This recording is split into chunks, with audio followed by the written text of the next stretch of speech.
Eagles Talk from Delco. I'm JT, your host. Um, I'm sorry, I was supposed to actually upload my second video yesterday, but with a combination of it being my birthday yesterday and my allergies bugging me really bad, I actually did make a video, but I didn't like the way it turned out because, I mean, I was just a mess from allergies, eyes watering. So I'm making this makeup video today. Before I delve into what I want to talk about, I want to give thanks to a few guys. Philly Notion, Philly Mike, Philly 500, Bird Gang 31, Stephen Hyder. I reached out to you guys on social media, the day I made my first video, and I appreciate your swift responses and the words of encouragement that you guys have given me. Each one of you guys, I've been watching for a really long time. My man Philly Notion, I remember the first time I saw one of your videos, and I just remember thinking, man, this guy is loud, but he's bringing it. And that's the kind of energy that I love. Sort of the same Philly 500. Philly Mike, I love what you're doing, brother. I mean, I think you are definitely going places.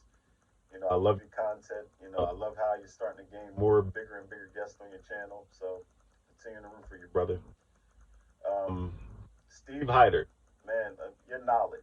I've learned so much watching your videos over the last year. I mean, I love the way you break down players. I mean, I can tell quarterback is your favorite thing to break down. But it seems like I learned something. Every other video I learned something new watching your content. So keep it up. So like I said, I just wanted to thank you guys. For helping a newbie like me. Get into the world of YouTube, and hopefully I get to chop it up with y'all, each one of y'all somewhere down the line. So now on to our birds. I'm not gonna make it too long because I'm at work. I'm at my second stop, but I just wanted to get this in. Just wanted to talk about the offense. We obviously know that Jalen Hurts is going to be our starting quarterback. Um, I thought from the sample size we got last year, the four, and a quarter games that we got to see him, that I felt at least, he deserved the opportunity to show that he can be the franchise guy going forward. Now, will he be? Time will tell. I like what he's got. There was some good last year, but there was almost equally bad, in his play that we seen last year. But, I think he deserves the shot. All the Deshaun Watson talk, I mean, I just pretty much, mute that out. Because, like I said, I think it's apparent that he's going to be our guy. Joe Flacco. Now, listen, I know he had a tough game against Pittsburgh. And, honestly, I don't know, at this point, in the preseason, who we can get, that would be better than him. Honestly, I don't think he's that bad. I mean, I'm actually okay with Joe Flacco as our number two. And listen, guys, for better or for worse, he's going to be our number two quarterback. I mean, $3.5 million guaranteed on his contract says, he's going to be our second string quarterback. So God forbid, Jalen Hurts falls on his face or gets injured. I think he can come in and hold it down, so to speak. But if everything goes according to plan, Hurts, is handling the job and doesn't get hurt. If it works out, we won't have to see Joe Flacco unless it's in a meaningless game. Well, the running backs, real quick. Miles Sanders, we all know. Now, guys, I'm going to tell you, um, I think Miles Sanders is a terrific running back. I'm not hating on Miles Sanders, but it's just like I'm not the president of his fan club. I thought, in my opinion, that it was a thing last year. I think it has something to do with conditioning. He had I don't think he has a case of the fumbleitis, but he has, turned the ball over a couple times. But even on his breakaway runs, I mean, you can tell how he like will run out of gas. I mean, you remember the play? Who was it against? I think it was one of the four games we won. I don't remember who we were playing, but he got down almost to the goal line and got caught from behind, and the ball fumbled. And JJ Arcega-Whiteside, more on him in a minute. Recovered it for the touchdown score.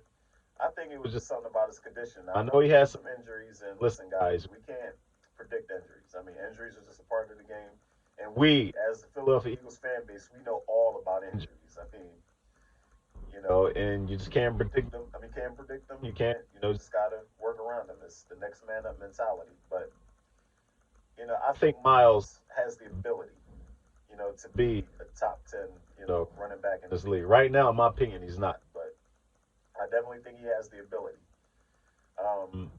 Hearing everything in camp about the drop passes. Well, I wouldn't say I'm not overly concerned with that. I think it's something that I think it's something that he'll get better at. I mean, maybe it's just a phase. Maybe it's in his head, but I think he'll work his way out of that. I think he'll be fine. Oh, excuse me. This brings us to Boston Scott. Now, I never thought Boston Scott was a legitimate, number two running back, but he's a good change of pace guy. I mean, in the mold of Darren Sproles. He's not Darren Sproles, but in that mold. And well, unless he's playing the Giants, I mean, he's Mr. Everything. But I'm okay, with Boston, being in the rotation. Jordan Howard, it appears, unless something else happens, looks like he's going to be our bruiser running back. Um, Very disappointing, even though it was just a preseason game. Very disappointing to see that he couldn't pick up 1 yard on that 3rd and 1. And yeah, I know there were some other things that happened on the line, but but he's rejuvenated himself. I mean, he knows that he's on his last leg as far as his NFL career, and I'm okay with it. Then we have Kenny Gainwell. You know, is what it is. I mean, I can only go by what I hear. Um, Memphis has produced some pretty good running backs over the years, so I think it is to be a process for him. He's coming up to the NFL level. I know that he took off of last year because of the COVID situation, but my expectations are tempered. With him.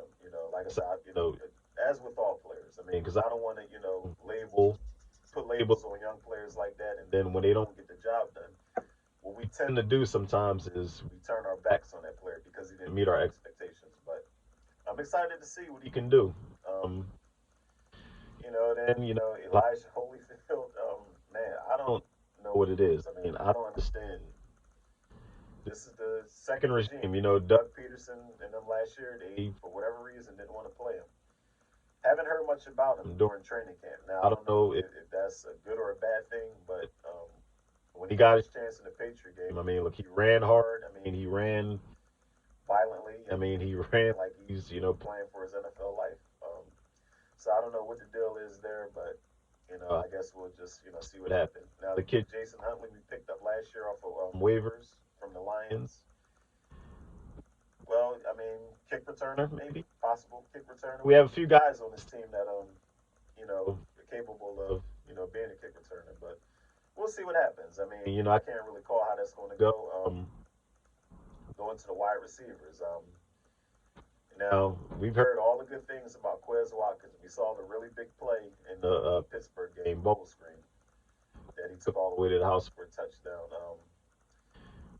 It's been reported that he's gotten much, much better on his route running, and that he got his wake up call. There was some reports about his maturity. He and a few other guys, but they had maturity problems. But he seemed to go out there this past off season, and he must have trained like a boss because what I saw yesterday, he's now in the starting slot role. Now, who knows if that changes? Maybe they're just giving him a look. Maybe that's the plan they're going to go with.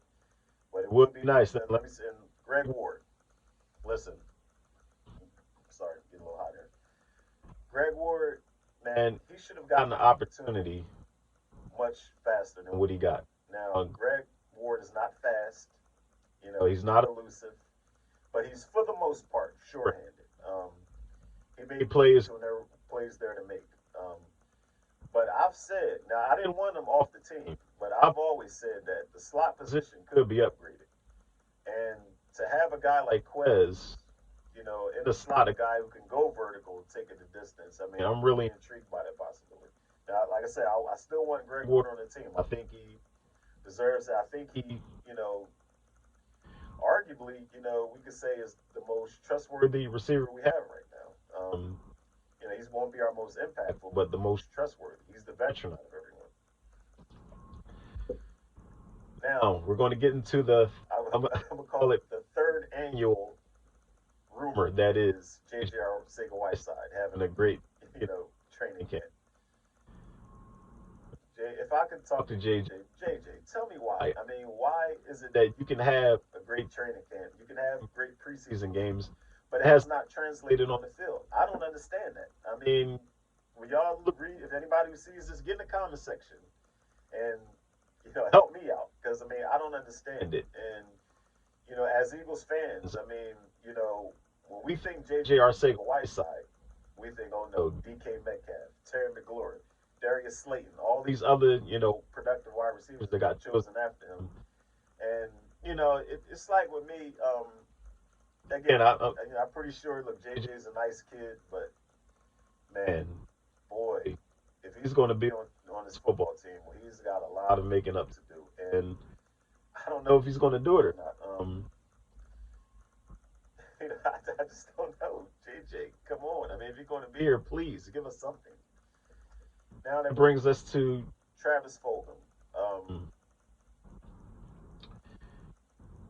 Now I heard a report at the end of last year, and I'm pretty sure, if you're local, you follow the local beat writers, there were stories coming out that, the Detroit Lions and the Green Bay Packers coaching staff could not wait to get him out of their program. I mean, that there was some sort of self of entitlement or, just like, when they talked about Quez Watkins coming out of college, there was some maturity issues. Now, what I will say is you don't have a 4 or 5 game stretch the way Travis Fulgham have, and it's just all fluky. There's definitely something there with him.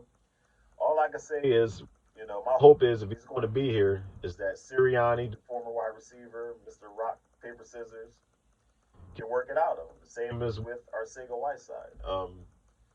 But from what I'm hearing, I mean, I haven't heard much good from him. I mean, I heard about a good catch here and there, but, not the kind of camp that, I was hoping that he would have. I mean, I put him in that category with Quez Watkins and another receiver I'm about to talk about. Or these were the guys I said, I hope in the offseason they just train like bosses and come in ready to go. Now, speaking of that other guy, John Hightower, it appeared, sorry about that, it appeared that he was the more NFL ready than Quez Watkins was. Now, we saw him early last year. We know John Hightower is a burner. I mean, he can separate from anybody. His problem was he couldn't track the football. I don't know if it was concentration issues or, things of that nature, but I don't know what happened, why he fell out of favor. Then Quez eventually came on and got his shot, about 12 games into the season. And, now he's hurt, hasn't been able to practice. And, I had, high hopes, for those guys. Those three, Watkins, Hightower, and Fulgham. Now I'm not saying that they were going to become, Pro Bowlers and things of that nature. That's not what I'm saying. But I just really, I mean, looking at it like you're in the best possible position you can be in. You probably go to another team. They don't have room for them. But here, it was the best possible situation you could be in. And it doesn't look like it's being taken advantage of. So, I mean, I'm very disappointed in that. Who knows how the roster is going to shake out, what they're going to do at receiver, how many receivers they're going to keep. But I really had hope for Hightower, and it's not looking good right now. Now, I'm going to swing back to Jalen Reagor. And almost, very similar to the Arcega-Whiteside thing. Well, when we think Jalen Reagor, he's always going to be connected to whom? One Justin Jefferson, who at the time, I understood it when the Eagles took Jalen Reagor over Justin Jefferson. Because you remember, that whole 2019 year, we had lost Deshaun early. We had no kind of deep threat whatsoever. So I understood the Eagles thinking, and it was presumed that Jefferson was just a slot receiver. And we had guys who could work the slot and go over the middle. So I understood it, but the bottom line is nothing went right last year for anybody on the Eagles. I mean, and just like if Justin Jefferson would have came to the Eagles, who's to say he would be the same Justin Jefferson with the Eagles that he was with the Vikings? Things were so bad all around here last year. Now Reagor, he didn't look fast last year. I mean, even on his, breakout plays. The punt return that he ran back against Green Bay. He didn't even really look that fast on that. I mean, he was, and then it was reported, well, he came in 15 pounds overweight than what they wanted him. So he comes into minicamp this year. He looked great in the minicamp for everything they said, and then training camp comes around. He suffered some personal tragedy. Condolences to his friend. Whatever happened to his friend, and then he suffered a. I'm sorry, guys. Really getting warm in here. He suffered some kind of lower body injury, and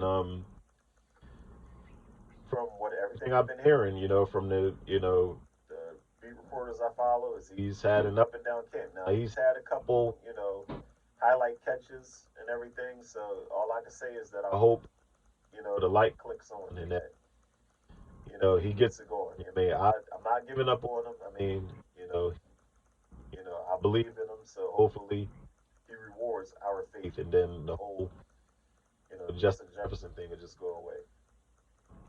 Now let's talk about the receiver of the hour, Davonte Smith. Woo! That boy's route running is something mean. It is not something to be messed with.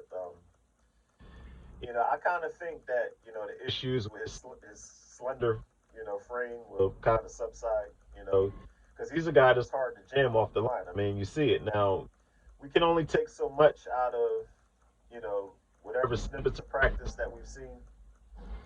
But I really like this kid, and I think, like I said, if Quez and Rieger get on their game, we got a nice trio right there, receivers.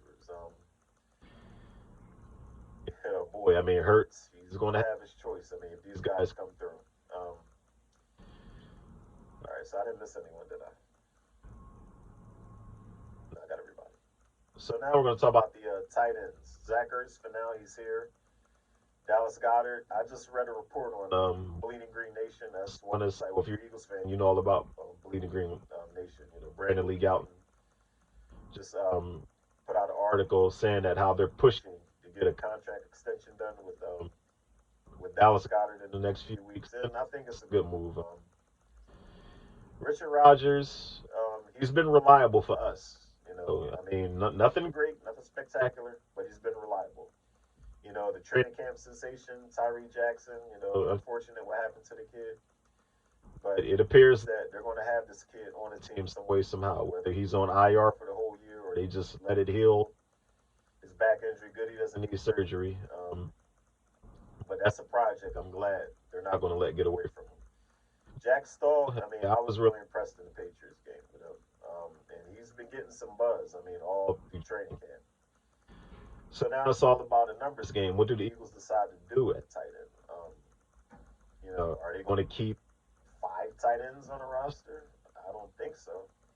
So that either means, Ertz will either be moved before the season starts. Either Jack Stahl impresses them so much, they, just let go of Richard Rodgers, who will be there, anytime they need him. I mean, I don't think, other team is going to be rushing to sign him, so I think he'll be available whenever they need him. And like I said, Tyree Jackson, we pretty much know isn't going anywhere. So right now, it's all about the cuts. I mean, I can't call it no type of way. Like, I don't know how it's going to go. The offensive line, to me, the key is to stay healthy. Now, obviously, that's not in their control to stay healthy, but if they stay healthy, I think what I believe is that this can be a top 7 offensive line in the league. Landon Dickerson, question mark to me. Now, I've heard how great he was at Alabama.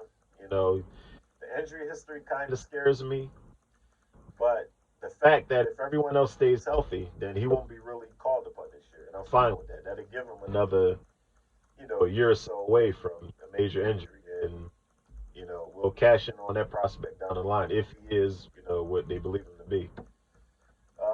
There's some backups. Nate Herbig, Jack Driscoll, who played well last year. Considering everything being thrown in the fire against that nasty Washington defensive front, but played well considering everything. You got Suopeta. I think I mentioned him, but then Nate Herbig, I did mention him. Now we know he had the bad snap in the Steelers, not Steelers, the Patriots game.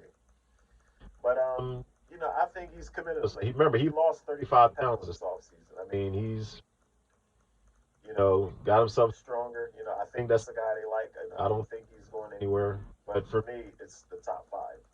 And if they stay healthy, I think everything is made easy, for everything else.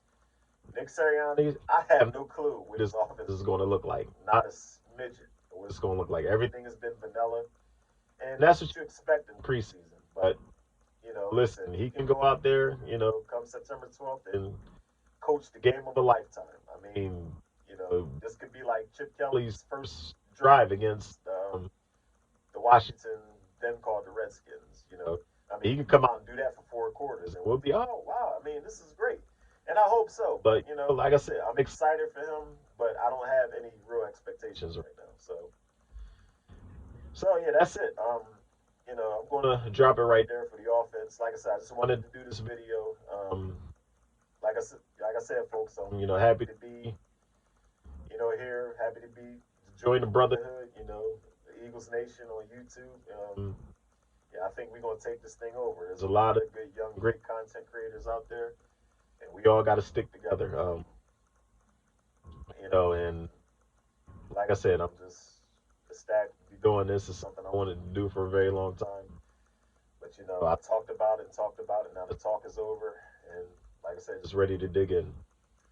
So that being said, anybody who tunes in, if you're interested in the videos that I make, I want to take this opportunity to invite you to come back a few more times, watch some more videos, try my channel on for size. Then if you decide you like what's going on, hit the like and subscribe button. Hopefully we have lots of fun. When they win, we're going to celebrate. When they lose, maybe we'll get a beer, commiserate, and talk about it. But either way, I would love to see you guys there.